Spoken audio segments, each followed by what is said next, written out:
ইরে দোস্ত হুন ওই খালিক গেছে নানি মানুষের হুন মারি খাইতে খাইতে এই পর্যন্ত আইছে। এইতে যদি মরে কবর তলে রট আছে না এইতে রিসিদি দিব। ইগে রিসে যদি গরম রডি কে দে এতে দৌড় দি চলে যাবো গে। আরে বেটা এ দুনিয়াতে নাই এনতা হিন্দু দৌড়ে চলে যেতে আরে এ দুনিয়াতে তো দৌড়ানোর কোনো সুযোগ নাই। ওই তো শালার করে শালা আইগে ওর শালার করে শালা তো মেলা হয়।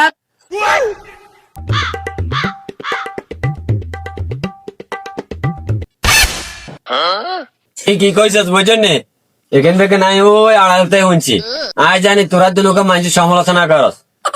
কথা বললাকে কথা আছে তুই সেরা তোরা তো বাইরে কেউ না ভাই বন্ধু তো আচ্ছা সমস্যা না কথা বইন বইন মাঝখান দিয়ে বইতেন না রডি কে কি আনলাই একলা আইছে না আরো কার করলা আইছে ফেরে তো তোরা কত না আচ্ছা যাক কইয়া লাইছস তোরা বাদ দিবার টাইমে কি ডাইন চেক করে দে না বাম চেক করে দে যাত্রাতে ডাইন সাইড ধরে দে ডাইন চেক করে দে এটা তো ভালো বুঝছো যাক তো এবার বুঝিল রডিকে গরম করে যখন ডাইন চেক ধরে আইব তখনই সিধে আইতে আইতে আর 10টা আন্ডা হয়ে যাইব তখন যাই আর ব্যথাইতে না আগে তখন মাল